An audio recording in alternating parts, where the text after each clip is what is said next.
कक्षा 12वीं की केमिस्ट्री में एक टॉपिक है विद्युत रसायन, जिसे इलेक्ट्रोकेमिस्ट्री के नाम से भी जाना जाता है।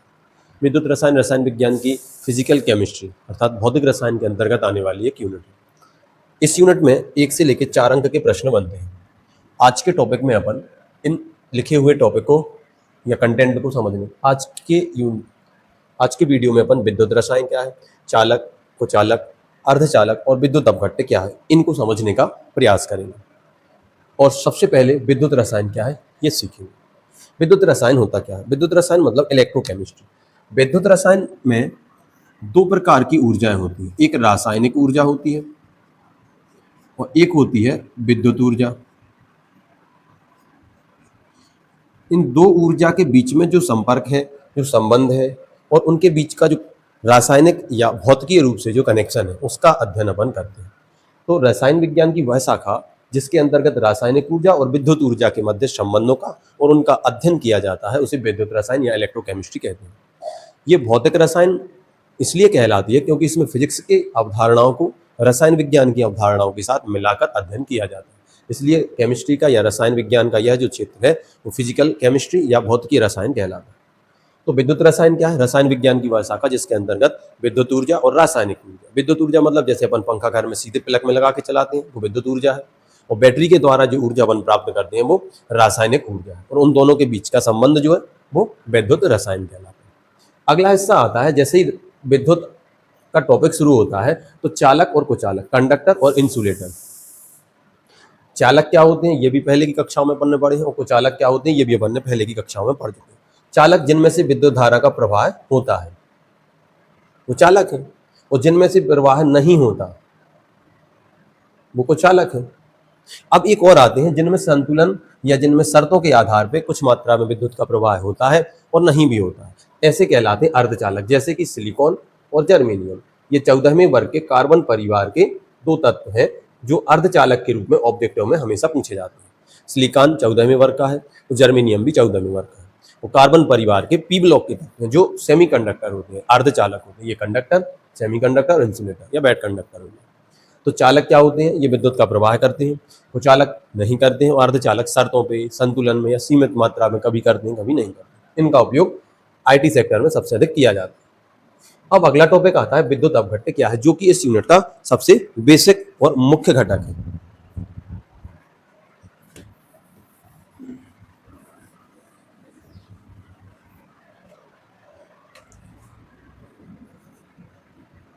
विद्युत अपघट्य किसे कहते हैं? और विद्युत अपघट्य 2 प्रकार के होते हैं, एक होता है प्रबल विद्युत अपघट्य और एक होता है दुर्बल विद्युत अपघट्य। और एक टॉपिक और चलता है वो कहलाता है विद्युत या विद्युत अनअपघट्य। सबसे पहले विद्युत अपघट्य होते क्या? इलेक्ट्रोलाइट्स कहलाते हैं, ऐसे पदार्थ जो गलत अवस्था में आयन देते हैं या जिनमें गलत अवस्था में विद्युत धारा का प्रवाह अपघटन की अभिक्रिया अर्थात धनायन और ऋणायन के बनने से संपन्न होता है, उसे विद्युत अपघट्य कहते हैं। एक और परिभाषा होती है विद्युत अपघट्य की। विद्युत अपघट्य क्या है? ऐसे पदार्थ जिनमें विद्युत धारा प्रवाह करने पर कोई ना कोई परिवर्तन रासायनिक रूप से संपन्न हो जाता है, उसे विद्युत अपघट्य कहते हैं। इन्हें विद्युत अपघटनी चालक की श्रेणी में रखा जाता है। अब विद्युत अपघटन के आधार पर, अपघटन का मतलब होता है टूटना, 2 भागों में बढ़ जाना। यदि कोई पदार्थ ए और बी से मिलकर बना है तो ए में बढ़ जाए और बी में बढ़ जाए, और यदि आयनों में बढ़ता है धनायन और ऋणायन के रूप में और उन्हीं से मिलकर बना है तो धनायन और ऋणायन में बढ़ना भी विद्युत अपघटन कहलाता है। इसे विद्युत अपघट्य अपघटन अर्थात टूटने की अभिक्रिया के द्वारा 2 भागों में बढ़ जाता है, एक प्रबल विद्युत अपघट्य और दूसरा होता है दुर्बल विद्युत अपघट्य। अब प्रबल और दुर्बल में अंतर क्या है? प्रबल विद्युत अपघट्य ऐसा विद्युत अपघट्य होता है जो पूर्णतः आयनित हो जाता है,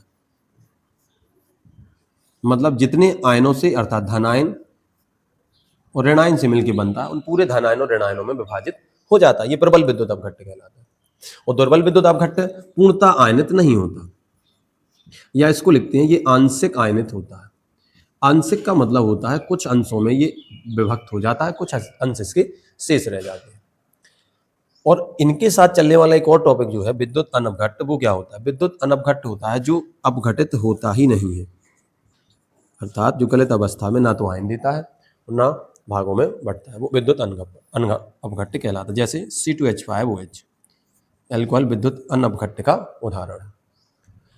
अब अगला प्रश्न बनता है प्रबल और दुर्बल विद्युत अपघट्य में अंतर लिखिए। प्रबल विद्युत अपघट्य के अंतर्गत HCl आता है, दुर्बल विद्युत अपघट्य के अंतर्गत NH4OH आता है। ये इसके उदाहरण, और भी कई उदाहरण है जो अपन अभी अंतर में पढ़ेंगे। तो विद्युत अपघट्य क्या है? विद्युत अपघट्य ऐसे पदार्थ होते हैं जो गलत अवस्था में आयन देते हैं या विद्युत धारा के प्रवाह पे कोई ना कोई रासायनिक परिवर्तन इनमें हो जाता है, अर्थात ये आयनों में विभक्त हो जाते हैं। अपघटन के आधार पर ये दो प्रकार का होता है। पूर्णतः आयनित होता है तो वो प्रबल विद्युत अपघट्य कहलाता है। पूर्णतः आयनित नहीं होता है, ये आंशिक मतलब कुछ अंश में बढ़ जाता है, कुछ में नहीं, तो वो दुर्बल है। अनअपघट्य क्या होता है? जो विद्युत अपघटित नहीं होता है। अब जैसे उदाहरण है कि कोई विद्युत अपघट्य 100 आयनों से मिलकर बना है, इसमें 100 में से 50 धन आयन है उदाहरण के लिए और 50 ऋण आयन है। जब इसे अपघटित किया जाए तो ये 50 धन आयन में और 50 ऋण आयन में बढ़ जाता है, तो ये प्रबल विद्युत अपघट्य की श्रेणी में आता है। यदि ये 30 धन आयन 100 से मिलकर बना है और 30 धन में प्लस 30 ऋण आयन में विभक्त होता है, मतलब 20-20 आयन शेष बचते हैं, तो ये दुर्बल विद्युत अपघट्य की श्रेणी में आता है। अब इसके बाद अगला प्रश्न जो बनता है वो बनता है अंतर का। प्रबल विद्युत अपघट्य और दुर्बल विद्युत अपघट्य में अंतर लिखिए, और ये लगभग 4, 2 और 3 नंबर के प्रश्नों में परीक्षा में पूछा जाता है। एक हिस्सा प्रबल विद्युत अपघट्य के लिए होता है और एक हिस्सा टेबल करके लिखते हैं तो दुर्बल विद्युत अपघट्य।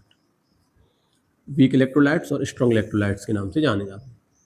सबसे पहला अंतर ये पूर्णतः आयनित होता है। प्रश्न है कि पूर्णतः आयनित कहाँ होता है? तो जलीय विलयन में या गलत अवस्था में पूर्णतः आयनित हो जाते हैं। जलीय विलयन में ये पूर्ण रूप से आयनित हो जाता है। ये पूर्ण रूप से आयनित नहीं होता, ये आंशिक आयनित होता है।